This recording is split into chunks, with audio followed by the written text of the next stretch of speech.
My top takeaways from the Bills' rout of the Jacksonville Jaguars. The Cincinnati Bengals might have the worst defense in the NFL. The NFL has come down excessively harsh on safety Derwin James, suspending him 1 game for his hit on Sunday. Max Strus, guard of the Cleveland Cavaliers. Is the ACC really about to keep the band together? The Locked On Podcast Network presents The Big 6 in 60. The 6 biggest national sports stories from the local experts of the Locked On Podcast Network. Get the real story, why it matters, what's next, who wins the big game, and more, all in 60 minutes. The Big 6 in 60 starts now with the biggest story in sports. My top takeaways from the Bills' rout of the Jacksonville Jaguars. You are Locked On Bills, your daily Buffalo Bills podcast. The Buffalo Bills defeated the Jacksonville Jaguars 47-10 and improved to 3-0 on the season. Boy, was that a fun football game to watch if you are a Bills fan. I mean, what more can you possibly ask for out of a football team? 5 touchdowns in a row to start the game offensively. 6 total touchdowns scored by 6 different players. Splash plays all over the place on defense. It was one heck of a night. The 3-0 Buffalo Bills are humming. The last 10 quarters, they have outscored their opponent 102-31.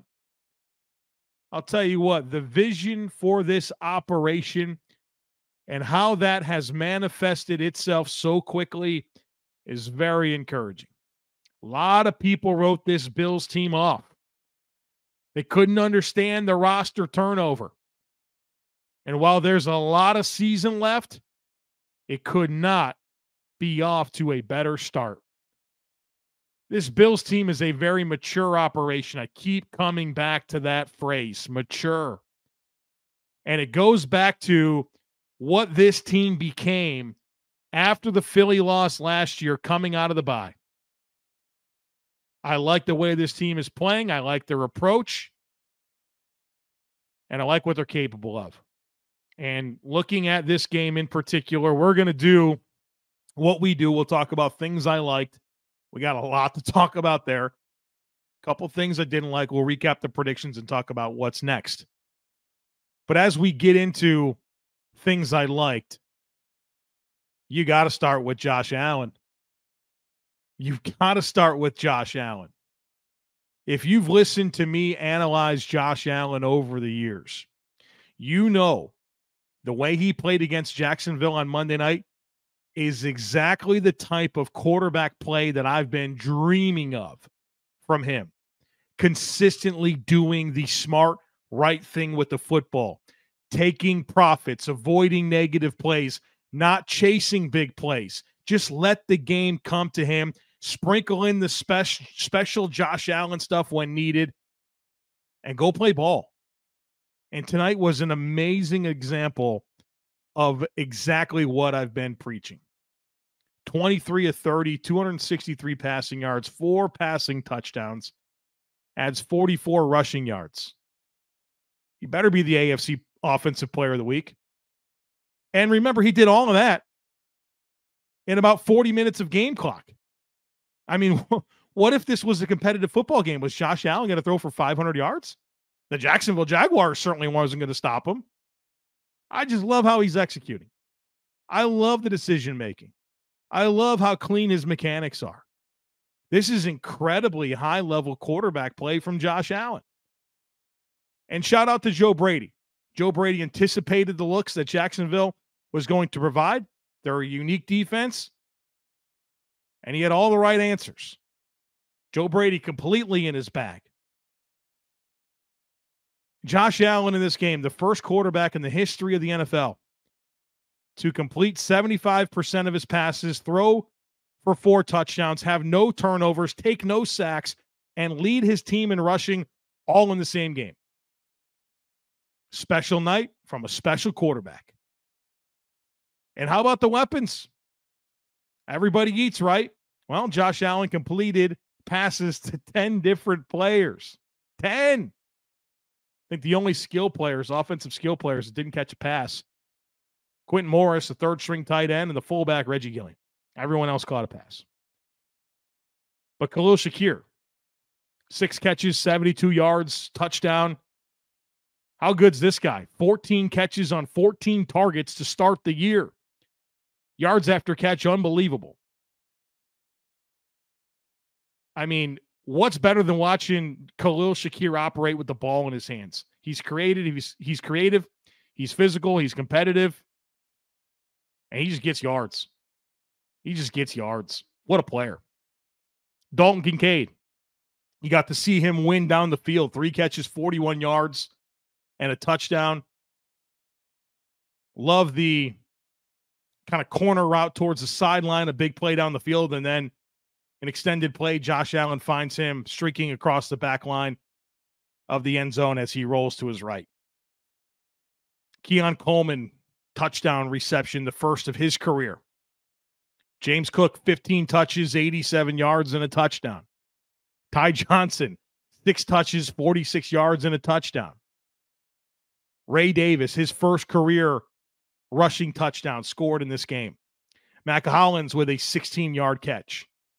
Curtis Samuel, 22 yards after 18 in his first 2 games.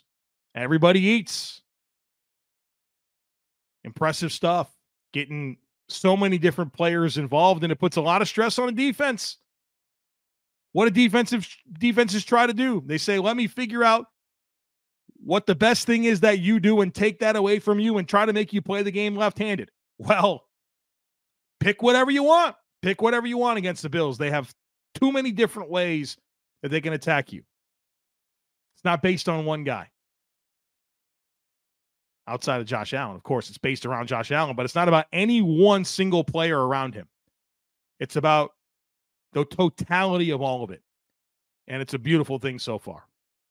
How about this offensive line? How good were they? Josh Allen not sacked for the second game in a row. I think Jacksonville was credited with 1 quarterback hit. Kept the quarterback clean, over 4 yards per carry running the football. And Deion Dawkins and Spencer Brown just continue to play at an elite level. This was a big test for them. I talked about it, right? Shut down Arizona and Miami, but neither of those teams have edge rushers like Joshua Hines Allen and Trayvon Walker. It's a great pair of edge rushers. Did you know they were playing? Dawkins and Brown shut them down. How about this courtesy of Next Gen Stats on Spencer Brown? Bills right tackle Spencer Brown did not allow a single pressure on 35 pass blocking snaps. His 3rd straight game without allowing a pressure this season. Brown is the only offensive lineman league-wide with at least 25 pass blocking snaps and 0 pressures allowed. Good thing the Bills were patient with him and let him develop into this player. Took a big step last year, and he's taken another step this year. Good thing he's locked up because he's a stud of a football player. And boy, oh boy, is Deion Dawkins as well. Playing high-level football. Deion Dawkins firmly one of the premier offensive linemen in the game. Special pair of tackles this team has with a special quarterback in Josh Allen and an offensive coordinator in Joe Brady that is completely in his bag right now. This is fun to watch. Long season, right? Only played 3 games, but they all count for 1/17. And you have to be encouraged by what you're seeing out of this new look, very multiple, creative Buffalo Bills offense. And oh, by the way, you saw the play action kicking up in this game, right? I'm excited to see where the numbers fall, but Jacksonville, they were trying some different things. They started playing some off man. Then they played up in the face of the receivers. They started loading up the box. Didn't matter. Bills had answers and executed all night long. You've heard us talk a lot about FanDuel, America's #1 sportsbook. Well, we have something a little different for you. Now through September 22nd, all FanDuel customers can bet $5 and get a 3-week free trial of NFL Sunday Ticket from YouTube and YouTube TV. Then with a YouTube TV base plan, you'll be able to watch every regular season Sunday afternoon out-of-market game. All you need is a Google account and a current form of payment. Plus, you can cancel anytime. For that $5 bet, you can take a look at some Week 4 lines. The red-hot Minnesota Vikings are 2.5-point road dogs against the Green Bay Packers this Sunday. Could an official return from Jordan Love give bettors more confidence in Green Bay at home? Meanwhile, the Chicago Bears favored. Yes, you heard that correctly. Favored by 2.5 against the LA Rams. I know the Rams' entire roster is on IR, but we all saw what they did against San Francisco, no? So visit FanDuel.com/lockedon to download America's #1 sportsbook. Are you watching Fox Sports or ESPN on your TV all day? Have to turn down the volume with all that shouting? Make the switch to Locked On Sports today, a free 24/7 sports streaming channel programmed for you every day to bring you the biggest stories without all the screaming. Locked On Sports Today brings you can't-miss analysis, opinions, and news, streaming 24/7 on YouTube or the free Amazon Fire TV channels app, part of the Locked On Podcast Network, your team every day. The Cincinnati Bengals might have the worst defense in the NFL. You are Locked On Bengals, your daily Cincinnati Bengals podcast. James, this was an embarrassing effort from a defense that might have one NFL quality. Maybe that's not quite fair. I think, Chris Jenkins was okay tonight. The defensive line is a problem. It is the root of their issues on defense. To me, it was the root of why they could not get a single stop, and they could have won this game, but they could not get a single stop all night. No, none. The clock stopped them at half and gave them a breather, just for the special teams to let Austin Eckler return a huge kickoff and set the momentum for the third quarter. Yeah, it was just awful. I mean, the defense was awful. You know what it looked like? It looked like when you're playing against someone in Madden that just isn't used to playing defense, and it's like, all right, well, the first of 40 is going to win. And the first one to make a mistake is going to win. And the Bengals literally couldn't force them into making any mistakes. A field goal, which put them up by 2 scores, felt like a huge win. And that's just wild. And yet that's the reality that they faced tonight. And there was a mixture. It was explosive plays in the passing game. It was long drives that just take the clock right out of it. And especially in the fourth quarter, some really great throws and great plays by Jayden Daniels. There was a mixture, missed tackles and just no playmaking ability. 2nd and 9. Well, the Commanders get 8 yards. Well, now they're converting. You got them 2nd and 9. You can't give up 8 yards. And I felt like that happened like 12 times tonight. And they continuously saw 3rd and short and then converted 3 4th downs, 4th and short. He could not get off the field, couldn't make plays. That's the story, because the offense was making plays. And it never felt like they were going to win that game. It never truly. Now, were there times where I had some hope that they were going to be able to turn things around? Sure, no doubt about it, because the offense kept them in it. But this defense, that is the story. Because if the defense plays like that, they're not beating maybe any teams, as I think about this, probably any teams in the NFL. I mean, it's as bad as you can be on defense, literally getting no stops. A few crazy stats about this game. The one that I like is that, where did it go? I just had it. Since 1920, Taylor Cornell had this tweet. Teams that have 0 turnovers, 0 points, and score at least 33 points had never lost a game, according to his stat head search. 112-0. After tonight, it's 113-1 because the Commanders did it and won, and the Bengals didn't do it and lost. This comes a week after the Chiefs had the first win by a team that went for less than 300 yards, gave up 21 points or more, had 3 or more turnovers, and converted 18% or less of their third downs. So the Bengals on 2 two ones of very crazy stats in terms of incomplete football games. And that's what this was. This was a defensive meltdown of massive proportions.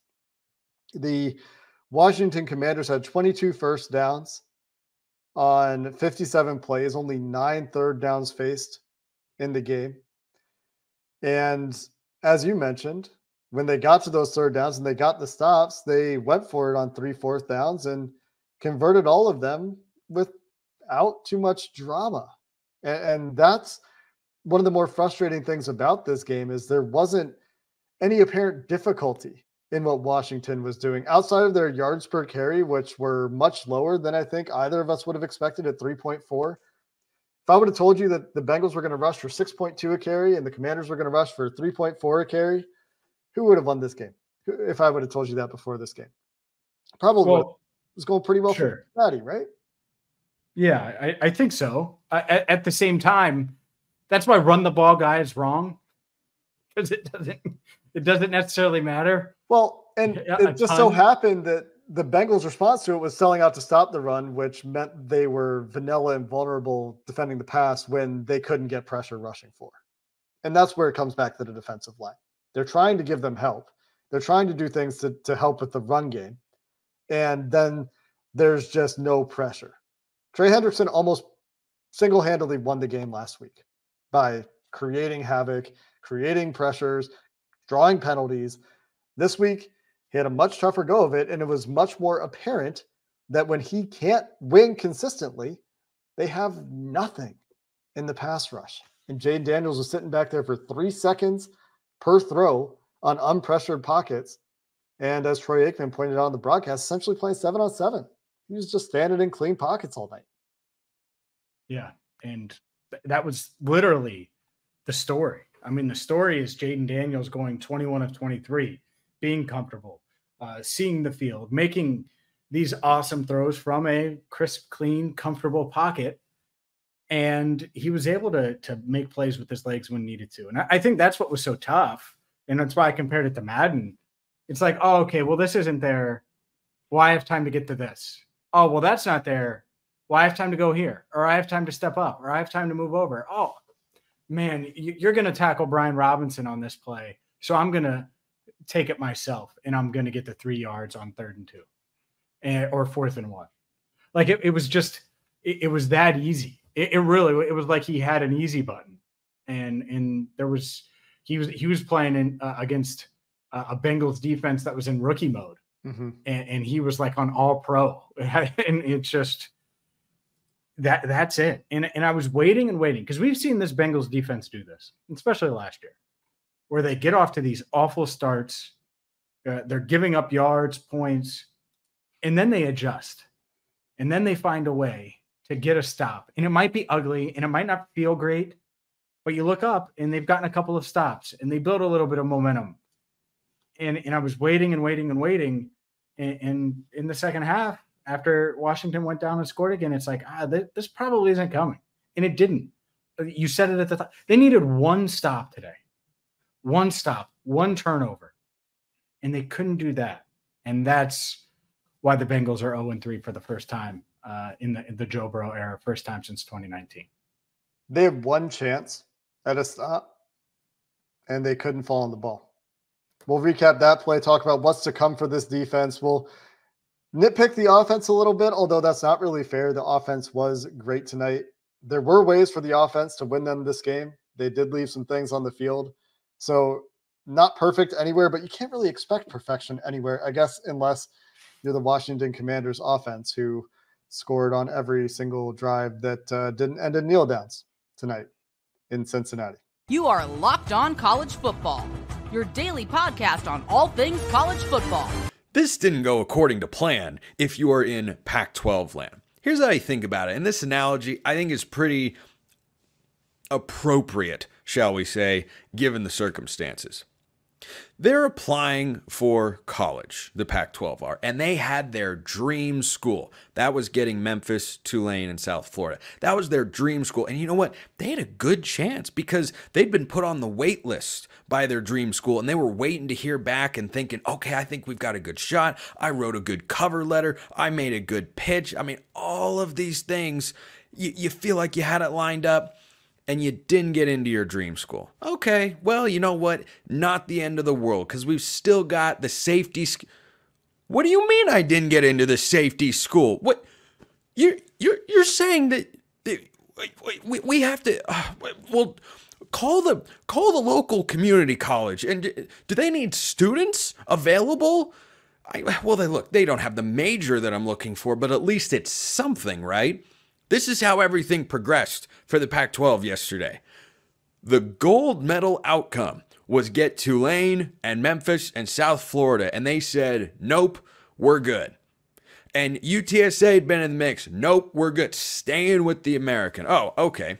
Well, then in that case, we'll go get UNLV, and we're still waiting on UNLV because the Mountain West is making a strong pitch, and UNLV is considering. Well, Air Force would be a good get. Nope, Air Force is getting a financial incentive to stay in the Mountain West. Gloria Nevarez, the commissioner of the Mountain West, is doing yeoman's work for that league at the moment. She is getting plenty of money in exit fees from the departing schools, which now include Utah State, who is going to the Pac-12 and has accepted the offer. And everything kind of hinges on UNLV right now as to what happens next. But the fact that she was able to keep her membership intact and say, you should stay here, and that UNLV wasn't an automatic jump, that she made some pitch that is making the Rebels on a university level think about this whole ordeal, she's doing an incredible job. The Pac-12, on the other hand, this is not going according to plan. You could even argue that it was a disastrous day. I wouldn't push back, because they didn't get option 1, they didn't get option 2, then they had this side option, a school that they applied to and said, well, if we get in, that'd be really fun. This is Gonzaga, by the way. And Gonzaga is not coming to the Pac-12. That report got shut down in about 2.8 seconds. So the Zags have had conversations, but the Zags are not going there yet. So not a good day for the conference in their realignment rebuild. Still, it is important to remember, I'll offer a silver lining for those in Pac-12 country out there. You've still got Boise State, the Beavs and the Cougs, of course. You got Fresno State, you got San Diego State, you have Colorado State. That's still a good foundation. And with Utah State in the mix, you've got 7. And without those schools, but keeping Air Force and keeping UNLV, the Mountain West currently has 7. So who gets to 8 first?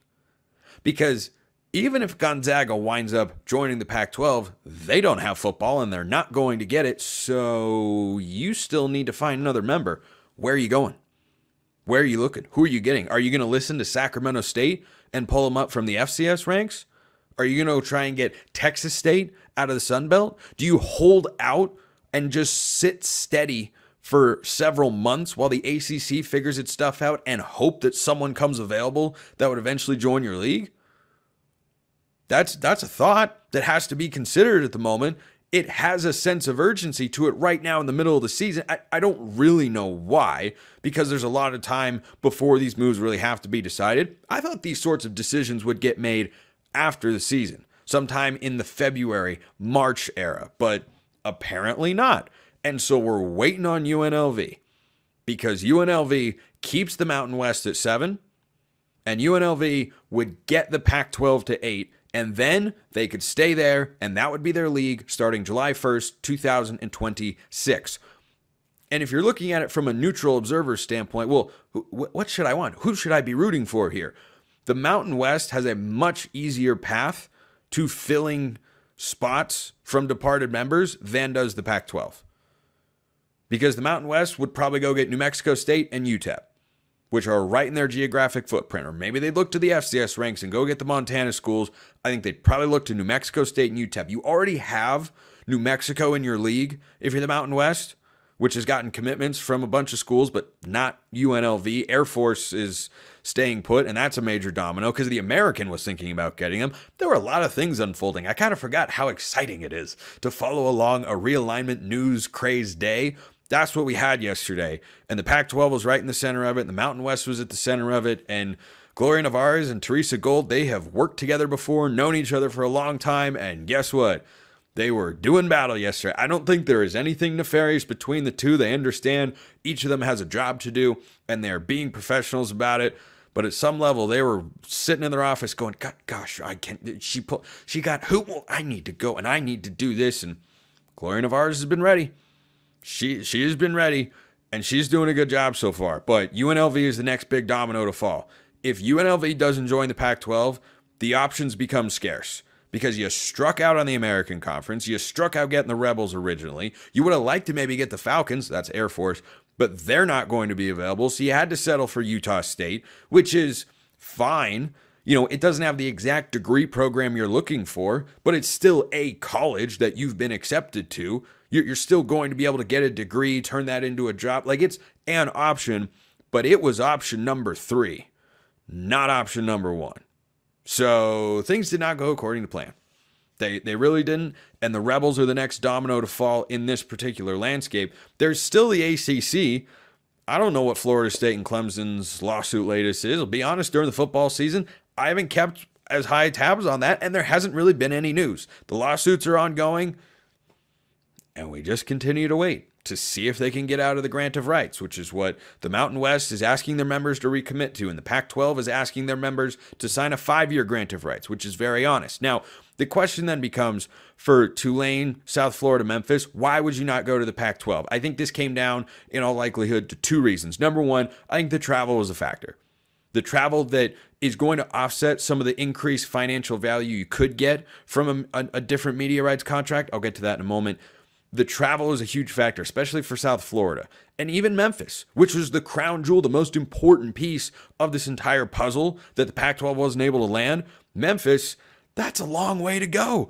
Pullman, Washington, Corvallis, Oregon, San Diego, that's a lot of travel. And with instability in the ACC, the American schools, I think, decided, you know what? We can move. There's upside to it, but there's downside to it as well. And the downside in the American Conference, it is a higher floor, lower ceiling situation.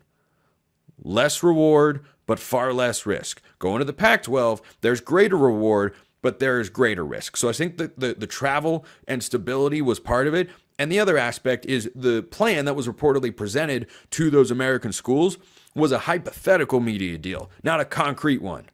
So you can give them projections on, hey, this is what we think our media rights valuation will be, which the Pac-12 has never overestimated before. Hey, this is what we believe the schools are going to get.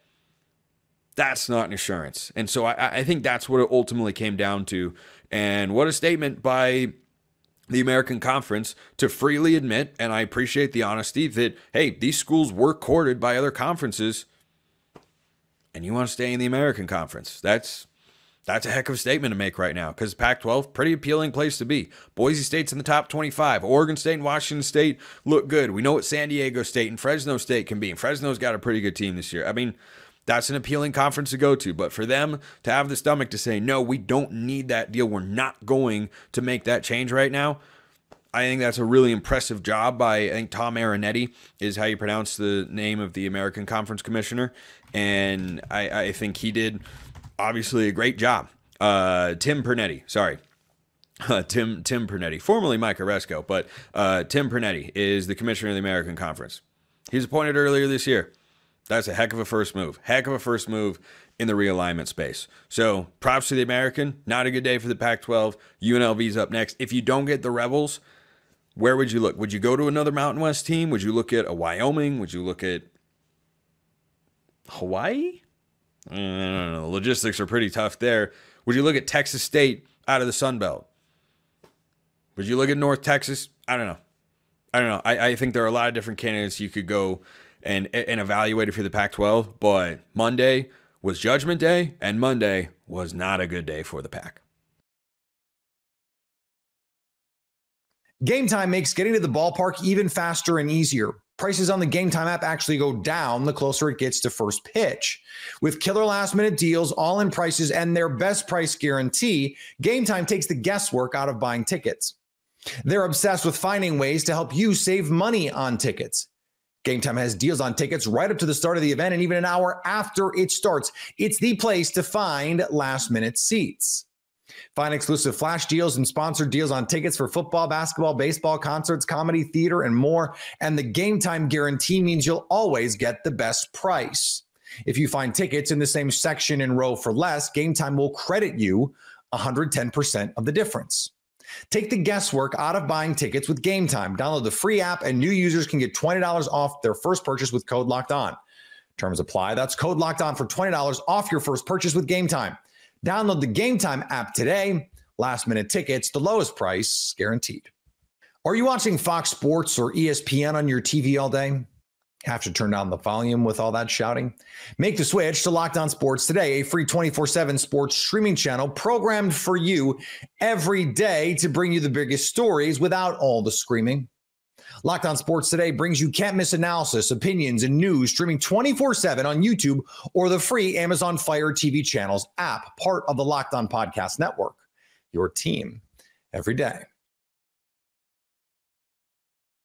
The NFL has come down excessively harsh on safety Derwin James, suspending him 1 game for his hit on Sunday. You are Locked On Chargers, your daily podcast on the Los Angeles Chargers. Part of the Locked On Podcast Network, your team every day. Well, Daniel, the NFL is trying to make an example of Derwin James after his penalty on Sunday, and I think it's too much too soon, and I just hope that it does not make Derwin James gun shy. And we got several injury updates. Justin Herbert x-rays, negative, thank God. But unfortunately, his 2 tackles are going to miss some time. And is the Ben Herbert signing a failure? Man, I think it's a question a lot of people are asking on this Buy or Sell Tuesday. And right now, it is harder to say that the Chargers are harder to break. But today's episode is brought to you by FanDuel. Place your first $5 bet, and you'll get started with $200 in bonus bets guaranteed. Visit FanDuel.com to get started. David, I thought there would be a fine. I thought Derwin James would definitely potentially get fined because of his track record after the hit that he had on Pat Freiermuth on Sunday. And it was undoubtedly a helmet-to-helmet hit, right? What I would argue back against is the fact that I don't think it was a defenseless receiver who had taken multiple steps after he had made the catch and was prepared for Derwin James to hit him. I also think that it was not in any way a dirty hit and was absolutely a football play. And so for him to have his first offense of this season, I thought it was very excessive for them to go straight to putting him under an intense microscope and suspending him the first possible chance that they could get. I understand player safety. I understand trying to eliminate helmet-to-helmet hits. I think a suspension for the first offense this season, even with his track record, was too far by the NFL. It's way too much. It's way too much too soon. I mean, what, like a hefty fine? Yeah, I get it. I understand. You want to try to keep the game as safe as possible, but understand this is a violent game. Like, these things are going to happen. Like, and like you said, I don't think this is like targeting or anything like that. Derwin James was not intentionally trying to hit somebody who could not defend himself. Pat Freiermuth knew that Derwin James was coming at him. He attempted to stiff arm Derwin James when he was coming at him. So it's not a defenseless receiver. Was it a helmet-to-helmet hit? Yes. Do you want Derwin James to wrap up? Yes, you do. But I just think a suspension after this so early on in the season is way too excessive. And I think this is just the NFL trying to make an example out of a superstar player. And I just hope it doesn't change the way he plays the game.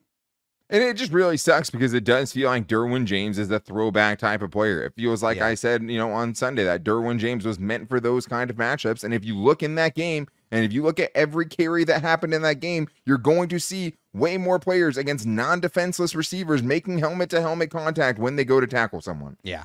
It happened 20 times in that game. It's far from the most egregious hit that we saw over the weekend. If anyone watched the Eagles game and saw a player that was getting held up by multiple defenders that another player targeted and hit in the helmet.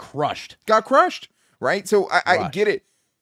Do it uniform throughout the league and call it like that everywhere. That's not what's happening. This is someone getting singled out. This is someone getting punished for the NFL to show, hey, we care about player safety. We really care about it. This is the guy that you have to worry about it, and ignoring all of the other offenses that are going on throughout the league and the countless number of flags that you could throw in every single game. I understand it. According to the AP, he has the most unnecessary roughness since the start of 2023. In 2022, we also had the game where he got ejected for a play of hitting a defenseless receiver. This was not a defenseless receiver. This was a football play that happened, and he happened to catch his helmet, like somewhat, right? It wasn't just a blatant helmet to helmet like that. There was helmet contact for sure. I did not think this was a dirty point in any way, and I definitely thought it was overkill for sure for the NFL to suspend him for the play in question. I just think it is. This is what they said. The video of the play shows that you lowered your head and made forcible contact to Steelers tight end Pat Freiermuth. You had an unobstructed path to your opponent, and the illegal contact could have been avoided. Your continued disregard for NFL playing rules will not be tolerated. Substantial penalties are warranted when players violate the rules intended to protect player safety on a repeated basis, particularly the violations that carry with them a significant risk of injury to an opposing player. He is a repeat offender. I understand that, right? But to suspend him for this specific hit, it just feels like they were just waiting for any moment they could possibly take to send this suspension to him and to send a message that's not really going to change the way any other player does it. It's just so that they can say, hey, look, we're trying to help. We're trying to be more safe. And that's just, to me, what it is at the end of the day. And it makes me sick. It does bring up an interesting buy or sell, though, David, because this is the first thing I thought of when we saw this news. Buy or sell, the best version of Derwin James is always going to come with these risks. Yeah, I'm going to buy it. I mean, that's just the way that Derwin James plays the game. And that's the way that he knows how. That's the way he's always played it. Fast, physical, and free. You do not want a Derwin James that's gun shy, that's trying to think before he goes out there and plays, or he's thinking while he's playing, because that's what leads to mistakes. That's what leads to missed tackles. And, you know, if he's like, oh, how do I approach this? I don't know how to do this safely. Like that's just going to cause a level of play that we are not familiar with Derwin James. When he's at his best, when he's in that all-pro form, he's flying around, making physical stops, and making his presence felt. And I just don't want this situation to change the way he plays the game, because that's where Derwin James is at his best. And it sucks, you know, because it does hurt the team. I think it does potentially hurt him. In the game in 2022 against the Colts, he concussed himself trying to make a big hit like that. But this is a guy that also, according to Daniel Popper, spent the offseason trying to correct his tackling form, trying to figure out what the refs were calling, how they were calling it with George Stewart, their former coach that now works in the NFL offices. He's trying to get better at it, but he plays a fast, physical game. He plays a fun game. He's good for the NFL. He's an exciting player in a league loaded with defense. He's maybe the most fun safety to watch in the entire league, and it feels like they're trying to take that out of him, because to me, a timid, apprehensive Derwin James is not a special player. We've seen it. It happened already when he was trying to stay away from the penalties a couple of years ago, and over the last couple of years, we've seen it. He has to play at 100%. He has to be on turbo at all times every game, or else he's just not the same kind of player. And I do think he has to be like this for him to be the best version of himself, because this was easily his best game of the season before it was. He was incredible. Easily. Face mask, that hurts you. You can't have that. This play that he's getting suspended for, that's just one of like 5 huge hits that Derwin James had in this game. He wasn't headhunting all game. Every one of his other big hits that he had was a perfectly legal hit. And they found the one that they could make the argument for to send the message. And that's what makes me sick, because they're going to take a special kind of player out of the league, and a player that's not out there intentionally trying to hurt people. He has to be better. He's trying to be better, right? But it's just, I don't know if I can see him evolving and still being the same caliber of player that's making top safety in the money league if he has to play under these conditions that are strictly and specifically only for him. There was only one player that was going to get that whistle and that suspension in that game, and it was Derwin James, and we saw it. It's not for everyone. They're specifically trying to target him, and the problem is these suspensions are probably going to get worse, right? Like that's like the next one could be a 2-game suspension. The next one could be a 4-game suspension, and he knows he's not trying to hurt his team or any other player. It's just tough, man. And this is going to be really interesting to see how it goes going forward. But they're taking one of their best players and one of the funnest styles of play out of the league when they do something like this, and it makes me sick. Let's get to Sam's Bowl here real quick, who has a buy or sell for us, David, who says if Asante Samuel Jr. doesn't fix his missed tackles, he's not getting re-signed. Obviously short on time here, but I think it's simple, and I think it's a simple answer. Yep, it's an easy buy. He has 4 missed tackles so far, 28.6 missed tackle percentage rate, which is 11% higher than his career average. You can handle that when you have the interceptions. We haven't seen the interceptions, so you can't handle it. If that doesn't change, he's not getting re-signed.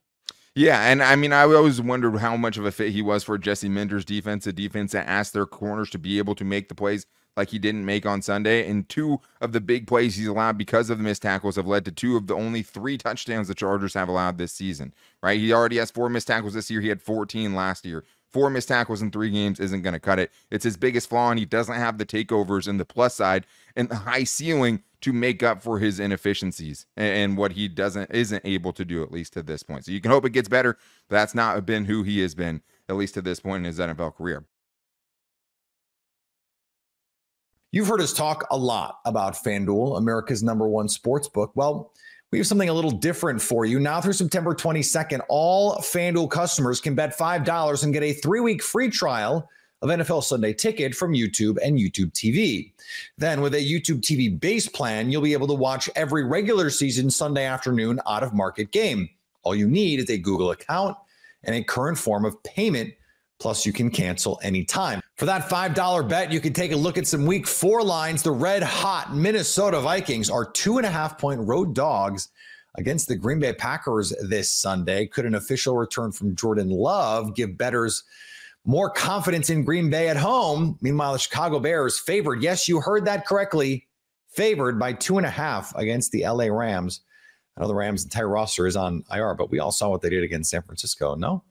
So visit FanDuel.com/lockedon to download America's #1 sportsbook. Are you watching Fox Sports or ESPN on your TV all day? Have to turn down the volume with all that shouting? Make the switch to Locked On Sports today, a free 24/7 sports streaming channel programmed for you every day to bring you the biggest stories without all the screaming. Locked On Sports Today brings you can't-miss analysis, opinions, and news, streaming 24/7 on YouTube or the free Amazon Fire TV channels app, part of the Locked On Podcast Network, your team every day. Max Strus, guard of the Cleveland Cavaliers. You are Locked On Cavs, your daily Cleveland Cavaliers podcast. So what's your summer routine like as far as recovering from a season that just happened, and then transitioning into preparing for a season that will happen? And how did you sort of have to adjust that? You mentioned this is the longest summer you've had in a while after some deeper playoff runs with the Heat than the Cavs had this past season. So how did that change? Yeah, it's different. Every summer is different. Whether you're dealing with injuries, whether you're battling through things or have to rehab stuff. But I was lucky enough to be in a good place with my health after the season last year. And but with the time we had, having the whole month of June, having the whole month of July, I kind of took some time off as the season ended just to let my body heal and physically and mentally, just to get it away from it. And I think that was very beneficial for me.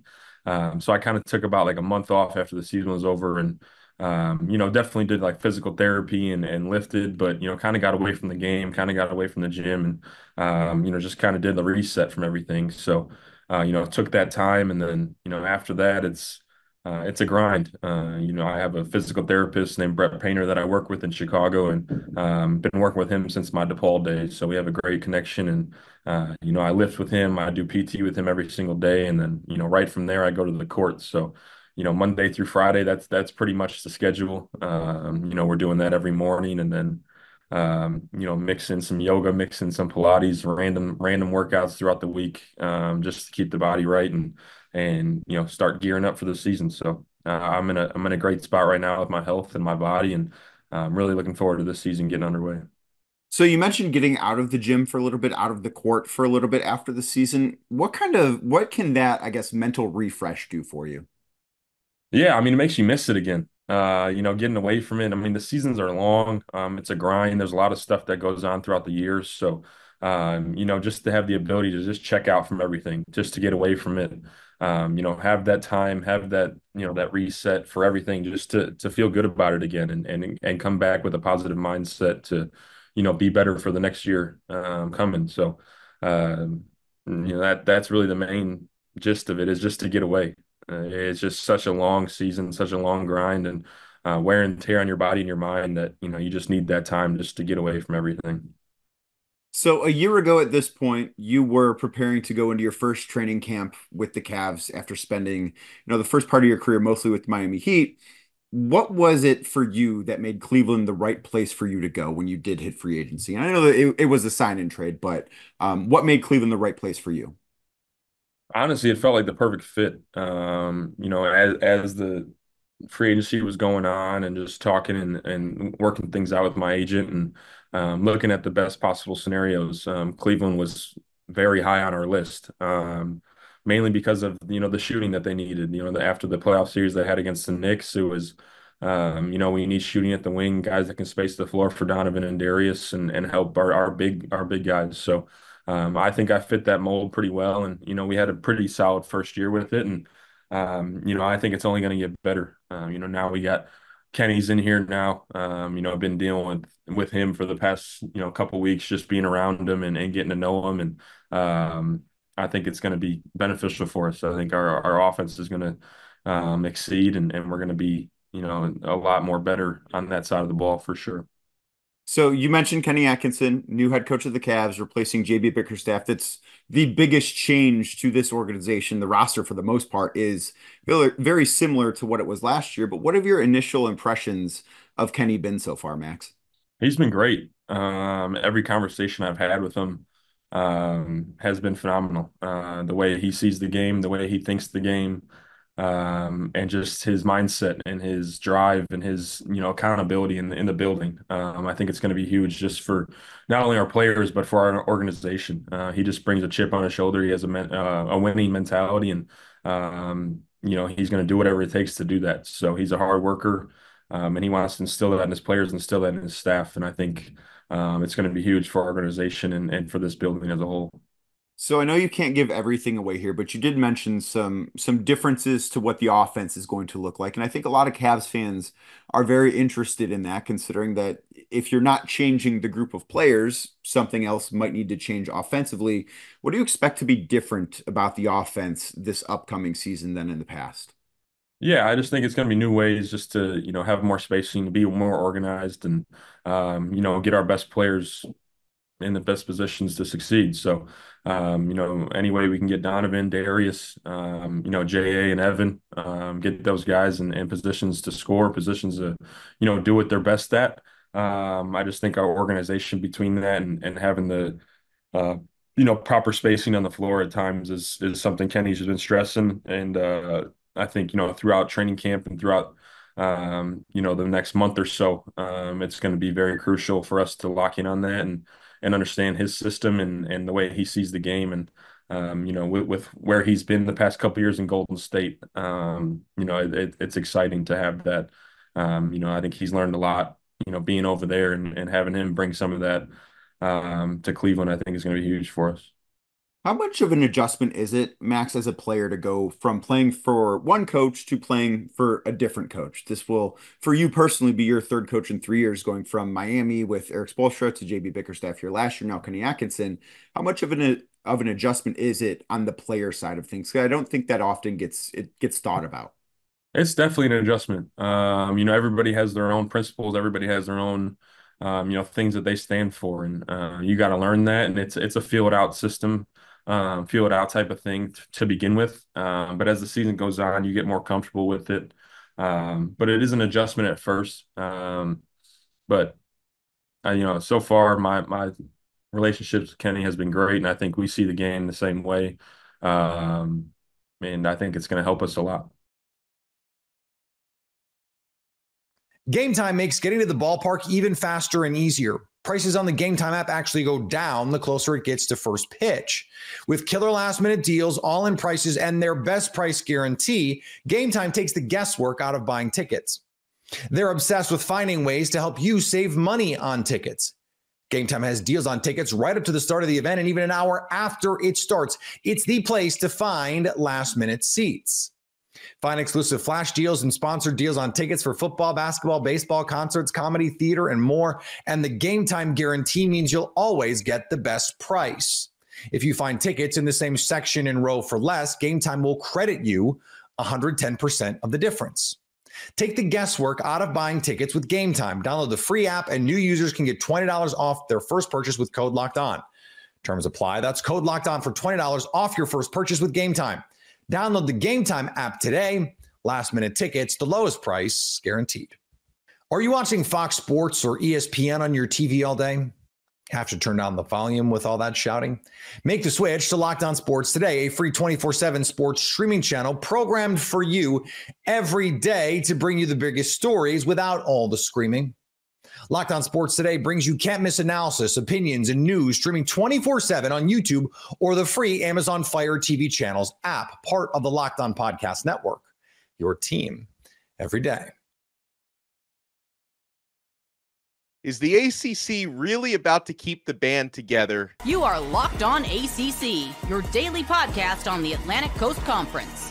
Part of the Locked On Podcast Network, your team every day. Doug Rohan, a.k.a. Rohan Law, who's been following all of the ACC court dramas very, very closely. And unlike Kenton and I, he is actually a lawyer. So we appreciate when Doug can hop in with us. So first of all, Mr. Rohan, we hear all this chatter about possible a shortening of the grant of rights to 2030, but yet another revenue model possibly being introduced that could distribute more revenue to big brands like Florida State and Clemson. Give us the details on this, Doug. And also, are any of the details maybe being misreported? Because the game of telephone can be ugly. Well, Alex and Kenton, thank you so much for having me back. We did have a great time last time, and I've appreciated the opportunity to share with your listeners and viewers some of the details of the litigation. So yes, as you pointed out, Ross Dellinger reported last week that there was a preliminary offer on the table. There's some discussion as to whether or not it was proposed by Florida State and Clemson, or this was the ACC bringing it back up. We don't really know, and it doesn't really matter. That's really been the only bone of contention, is people are trying to read behind this. Who is displaying weakness? Who is representing a stronger position? It doesn't matter. At the end of the day, a settlement has to be agreed upon by both parties. So let's chill with the trying to figure out who's proposing what and trying to figure out what this means. What it means is that one possible solution, which we did bring up on another podcast about 2 months ago, is that Florida State and Clemson stay. This has always and only been about money. Now, this was a proposal that was brought up at the ACC Media Days 2 years ago. So in 2022, Florida State, before going scorched earth, said, look, we're not completely unhappy with the ACC. We didn't have the snub at that time. We're just worried about this money gap. And so if you can figure out a way to close the money gap, then we can figure out a way to stay happy and healthy here in the ACC.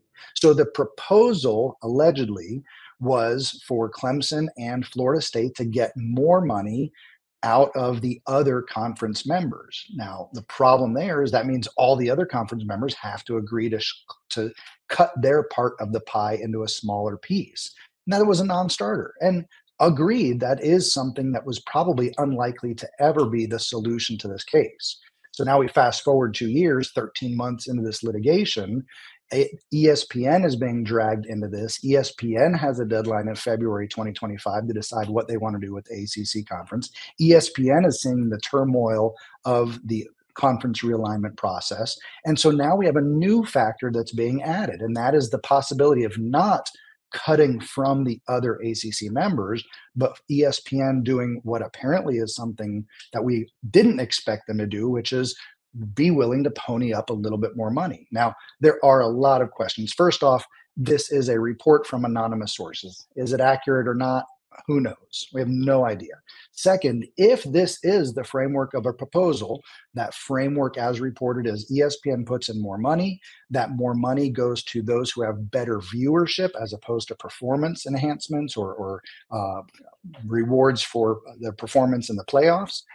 And then that also is paired with a reduction of the grant of rights from 2036 to 2030. So that is the framework of the agreement. Without knowing how much money is going to be put into this pot, it really is incredibly speculative to talk about whether or not this is good or bad.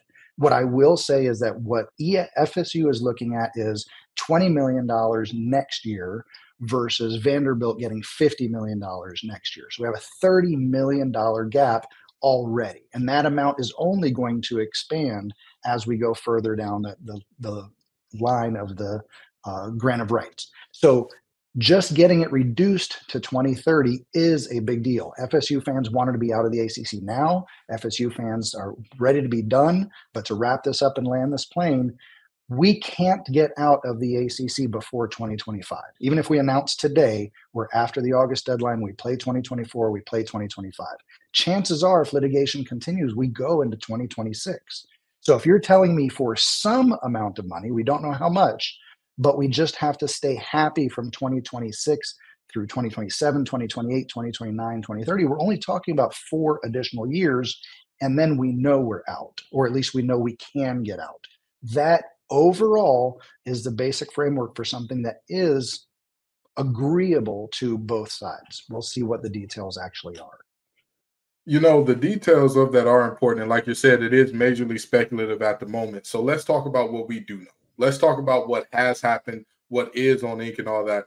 One of the things that is most perplexing to fans and myself and you know, many folks here, Florida State did in fact sign and agree to the grant of rights twice before the litigation comes up. So what role do those signatures play in all this, or what has made them null and void now to where there is a substantive case that, you know, judges are willing to hear? That's a very fair question, Ken, and that's something that came up at the onset of this litigation. That's one of the few valid criticisms that come to this argument in this litigation. The problem with it is, first off, the leadership has changed. We had very weak leadership prior to Michael Alford, to President McCullough, to Mike Norvell, and to Stephen Ponder. Those are the 4 people now in charge of the upper echelon of Florida State. They are all very keen on saying Florida State returned to dominance, despite Mike Norvell's coaching choices in the last few weeks. So with that being said, they got to win. W baby. So with that being said, they know the current status can't be sustained. And if FSU doesn't fight, or if FSU fights and loses, there's no difference. There's no change. So there is contract dispute law. There is an entire industry dedicated to, yes, I signed a piece of paper, but no, I don't think the other party is held up there under the bargain. So a contract is a two-way street. Florida State has an obligation. The ACC has an obligation. And what Florida State is trying to outline now under the new leadership, and that's why this is coming 7 years later, is the ACC has not met its obligations under the contract as well.